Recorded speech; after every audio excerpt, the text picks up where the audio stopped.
Welcome everybody to PWN for a commentate over one of Zaki's battles.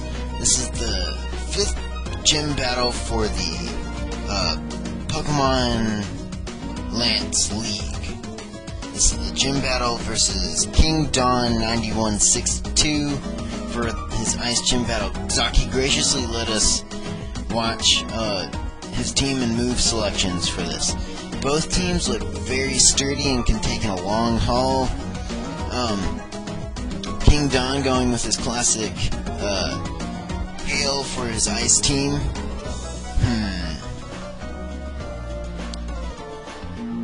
It's like a fairly sturdy team that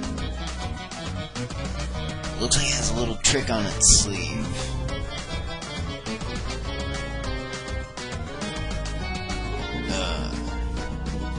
Very creative names. Tenenbaum. I think that's a tree, but I don't know off the top of my head. Anyway, we're gonna start with the battle. And kick on the music. Okay. Here we go. And Clear Body's gonna suppress that Intimidate, but not so much for Jahala. Jahala being very impressive to the other ones, making them use up some more of their move points than they would like. Looks like Claudia's going to set up a light screen, help team special defense, and Stickler.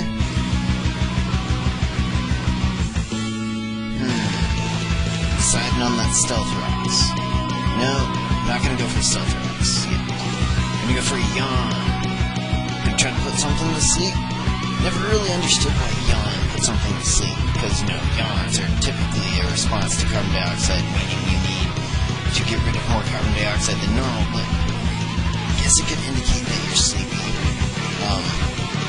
Going for the Yawn, connects. If Jahala doesn't switch out the next turn, it'll go to sleep, and there's the light screen. Since Mamoswine just switched in, I think his name is Jumbo, that won't help. Ooh, a Trick Room! The dimensions have shifted, and it looks like our hero's team would go slower this time. Claudia not liking that Mamoswine and gonna switch to possibly something that would resist maybe an earthquake that it would throw out there.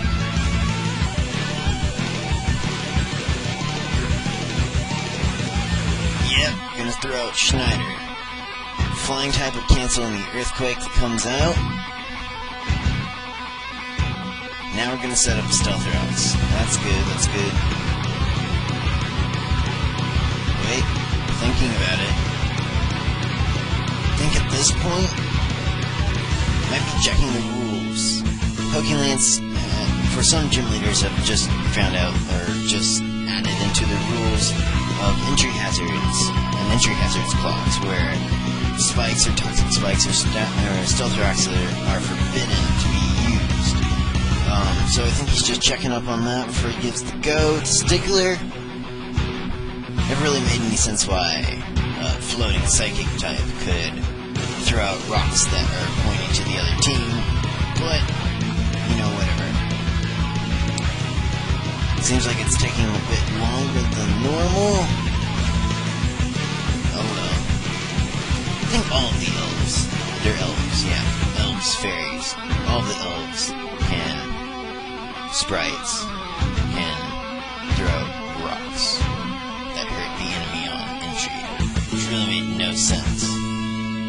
Gonna set up Hail with Tenenbaum. Gonna give some evasiveness to Jumbo there with his Snow Cloak. Schneider's sent in and gets Stealth Rocks on Jumbo's side, or on Dawn's side. And we get the reverse for Zaki. So now we got double entry hazards in, Stealth Rocks for both, and Zaki's team's gonna pay for hail damage. I think he'll be able to cope with that. I mean, he did bring a Tyranitar, so he was planning on taking repetitious damage. Sorry, I'm stuttering. Repetitious damage due to sand, so hail shouldn't be that much problem. Schneider being a flying type does not look very good in this situation. But a nice bug buzz on the Tannenbaum could do a fair bit of damage. But it looks like it's going to go for a bug buzz on Jumbo.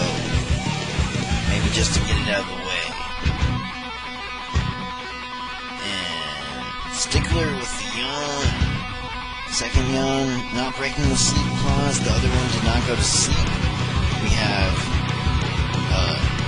Tannenbaum. I think on this PBR match anyway, two Pokemon could not be asleep at the same time. Ooh, an Ice Shard and a critical hit! And take that one right out of the bag.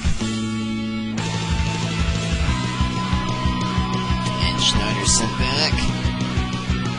And an Earthquake. Oh, that's just gonna hit your own. Schneider and Stickler would have levitated over both of them. Don't know what the play on that one was. And the yawn, unless Tannenbaum switches out, it'll be lights out. Well, not lights out, it'll be nappy nap time. Yes, that is the correct nappy nap time. And Zaki's debating on what he's gonna send in next. Looks like he's leaning a little bit more towards Rans. The Scizor, fairly good against ice types here. Resist ice types, and the Bullet Punch being Steel type being one of the only effectiveness of Steel type, as even though it's resisted by a lot, it is super effective against ice. So it would have been a very good choice on this. Ooh, a natural gift Scizor. That's first in a while. It looked like it had an Oka Berry there. Check back a couple screens. That would give it a 60 base power fire attack, which with the Technician boost would then give it a 90 base power fire attack, which is pretty good, and it doubles as a safety pond for fire attacks against the Scizor. Although I don't think he has to worry about that today. And a Leech Seed to the Scizor. That Pursuit's not going to do that much now. Though that was a fairly good move, thinking switch out for the nappy nap time Bomb Snow, but you know what? And Earthquake gonna have Ran's hit points, but take some hefty damage to Tannenbaum. Extra Sensory. And that did not do as much as Zaki planned. I'm sure he was going for a bit more. Hail damage on both of Zaki's Pokemon. And Tannenbaum is asleep. And there's a Leech Seed. Drain some of Rance's health. And smart move here would be Bullet Punch. Just try to take out Tannenbaum. Ooh, gonna go with that Fire Natural Gift. On Jumbo, just try to get it out of the way.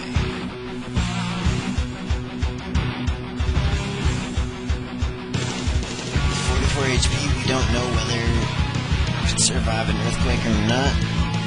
We'll see, and it looks like extra sensory to Tannenbaum. That should be able to take it out. And a Quick Claw. Not usually common and a critical hit. Quick Claw and a critical hit, that's, let's see, it's 6.5 or 6.5% chance for critical hit, and Quick Claw, which works 1 time out of 24, which would be about